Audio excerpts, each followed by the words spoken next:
Eu realmente não gosto da maneira como falamos hoje de homens de Deus. Realmente isso me deixa náuseas. Ele é um grande homem de Deus, ele é um ótimo homem, aquela é uma ótima mulher. Eu só não acredito nisso. Eles viam suas necessidades, eles perceberam que não eram nada, eles perceberam que não tinham nada, nada. E é por isso que eu não quero que ninguém olhe para qualquer um e pense, oh, como eles são espirituais, eles são tão isso, eles são tão aquilo. Não. Você pensa que eles são assim, eles não são o que você pensa que são. Isso chama-se necessidade. É fraqueza. O que ele faz com o homem, ele não se importa em fazer o que pensamos. Deus gasta décadas procurando fazer uma coisa para um homem e uma mulher. É um grande privilégio para mim estar aqui com vocês e sempre uma responsabilidade solene ensinar sobre oração. Sabe, ensinar sobre oração pode ser algo muito difícil, porque eu penso que todos nós, algumas vezes, podemos parecer algo que não somos. Podemos ter uma fachada de grandeza, quando na verdade é apenas uma fachada. Na minha vida pessoal, a oração tem sido muito importante, mas eu sempre olhei para mim mesmo como sendo fraco na oração. E eu sempre me lembro desta situação. Existe apenas um herói nesta história, e este herói é Jesus Cristo. Não existem grandes homens de Deus, não existem grandes homens de oração. Existem apenas pequenos, fracos homens de pequena fé, de um grande e misericordioso Deus. Por favor, sempre se lembrem disso. Sempre só haverá um herói nesta história, Jesus Cristo. Apenas em alguns minutos eu vou ler algo e depois eu vou ao livro de Lucas, mas eu quero ler algo sobre a canção dos servos, que revela para nós muito sobre a pessoa e o trabalho de Jesus Cristo. E eu vou apenas ler um verso em Isaías, no capítulo 42, verso 1. Eis o meu servo, a quem eu sustento. Jesus é Deus encarnado, Deus que se tornou homem, mas ao se tornar homem, ele deixou de lado muitos dos privilégios e prerrogativas da divindade.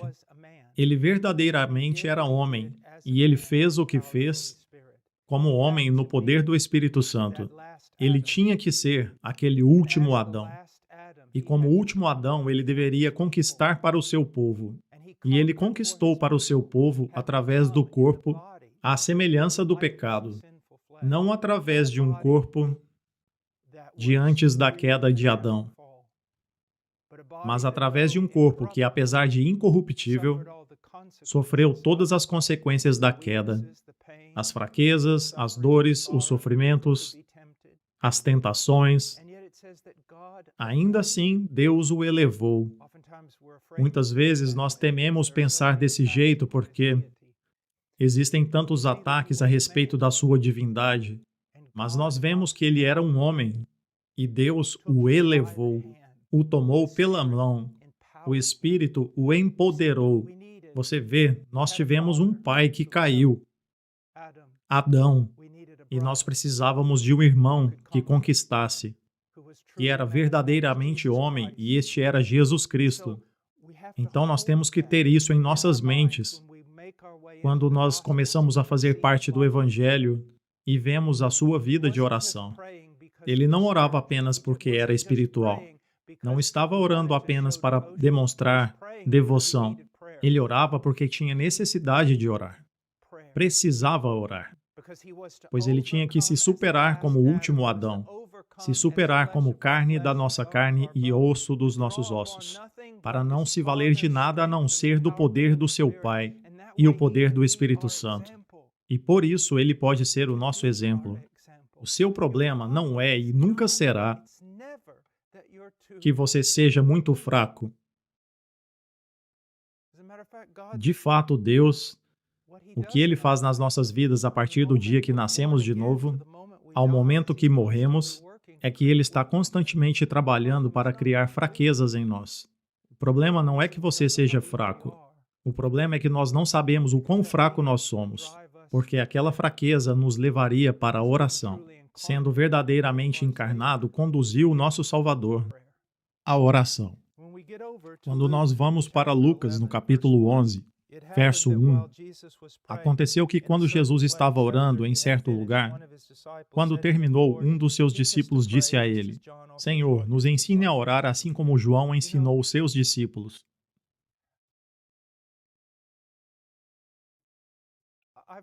Eu acho muito incrível que em nenhum momento eles vêm ao Senhor e pedem a Ele: Senhor, nos ensine a expulsar demônios. Nunca pedem a Ele: nos ensine a pregar. Nunca vieram a Ele e disse: nos ensine a andar sobre as águas. Mas em um momento eles pediram: Senhor, nos ensine isto. E era a orar. Eu tenho que crer. E o contexto nos mostra isso. O motivo era que Jesus orava como ninguém, que eles jamais escutaram orar. Ninguém. Ninguém.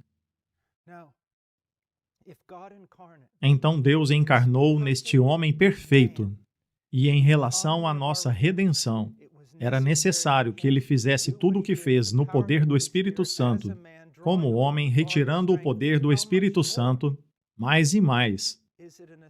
Essa é uma necessidade para nós. Então, eu não tenho tempo para entrar muito em doutrinas, muita doutrina em relação à oração. Talvez eu ensine sobre oração nesta semana, mas eu quero te dizer uma ilustração que eu espero que é bastante comum, um pouco até engraçada, mas a razão pela qual eu a conto ficou presa em minha mente desde o momento em que eu vi o que eu vou ilustrar agora. Eu vivi no Peru por muitos anos e existiam grandes ondas no Peru. Então uma pessoa me convenceu que eu deveria aprender a surfar. Então eu disse: se você encontrar uma praia onde as pessoas se vestem, eu posso ir. Então eu tentei, mas não foi nada bem. A primeira coisa que deveriam ter me dito é que uma bandeira vermelha significa não entre na água, porque é perigoso. Então eu fui para a água porque eu já tinha tentado em outros dias e eu entrei na água confiante que eu não morreria. E eu cheguei lá e percebi que eu estava em apuros. Estava em sérios apuros. E eu estava pedindo a Deus que não quero ser lançado ao Japão da América do Sul, sendo sugado para fora, e eu estava com muito medo.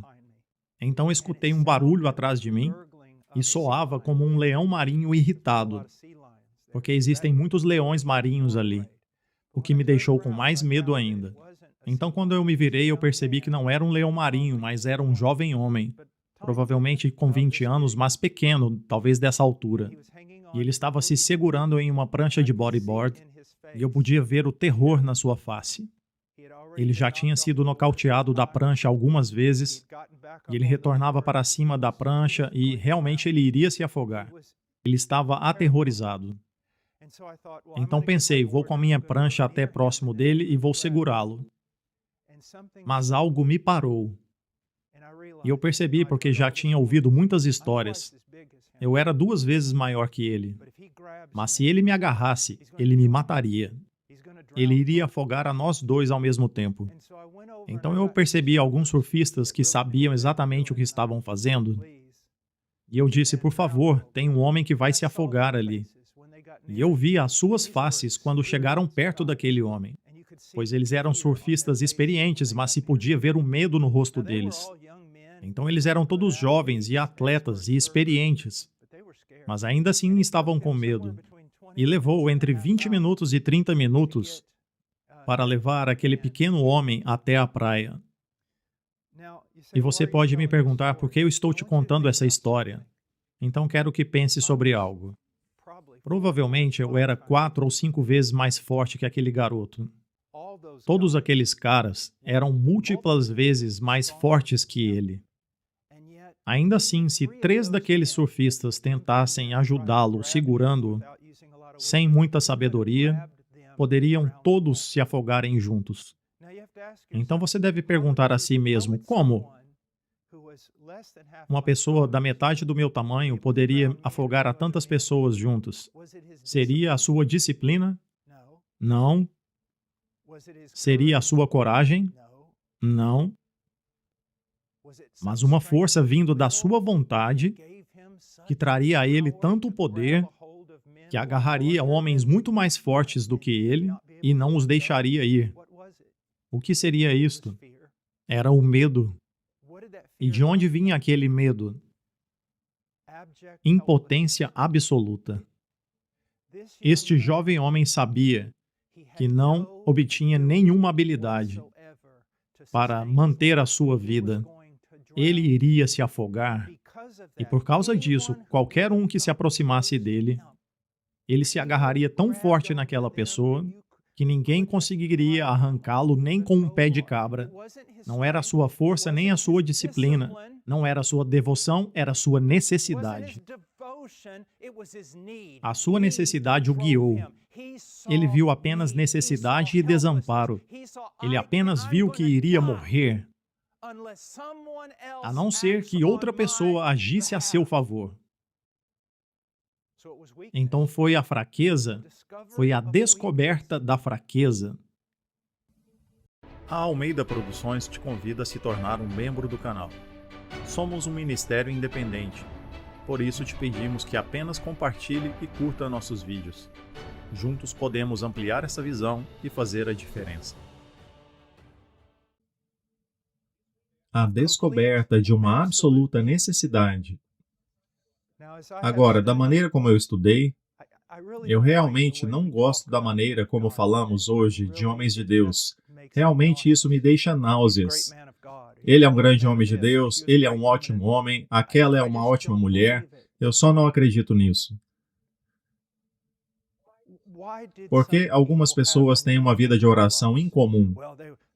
Bem, a sua força de vontade, sua disciplina, sua devoção, sua piedade, não, não, não. Pare de exaltar os homens. Eu não acredito nisso. Eu acredito que é isso. Eles viam suas necessidades. Eles perceberam que não eram nada. Eles são os menores que entram na sala. Eles perceberam que não tinham nada, nada. Eles perceberam que se Deus não se movesse entre eles, seria algo sem esperança. É isso que fez acontecer. Você vê? E é por isso que eu não quero que ninguém olhe para qualquer um e pense, oh, como eles são espirituais, eles são tão isso, eles são tão aquilo. Não. Você pensa que eles são assim, eles não são o que você pensa que são.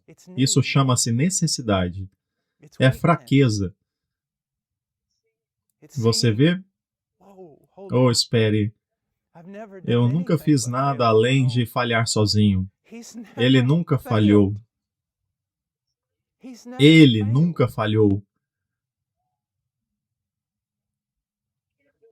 Eu não posso fazer tudo. Eu não consigo nem sair da cama. Mas Ele pode fazer tudo, e eu posso fazer tudo quando Ele está dentro do contexto da sua vontade. Você entende? E é isso que eu quero que você veja.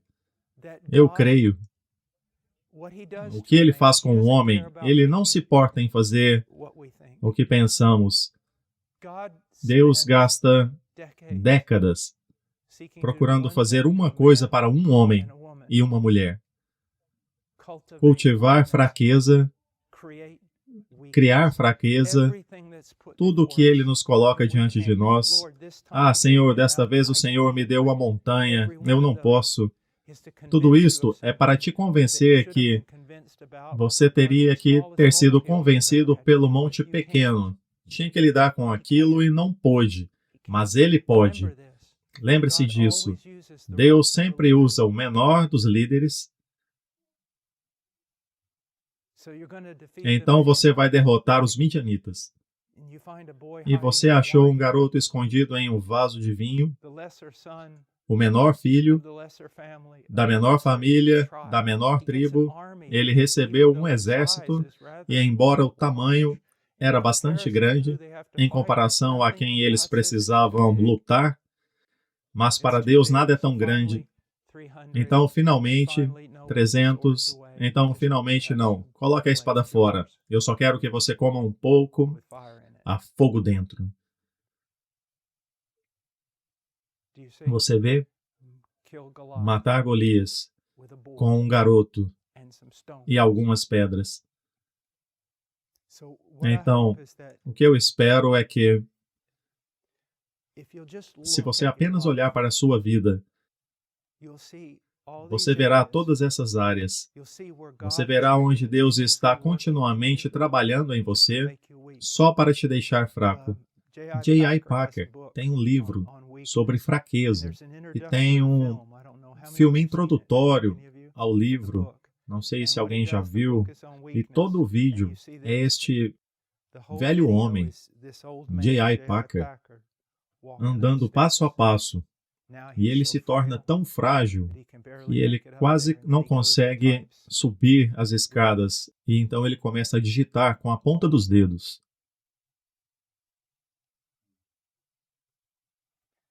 E é por isso que nós oramos. É exatamente por isso que oramos.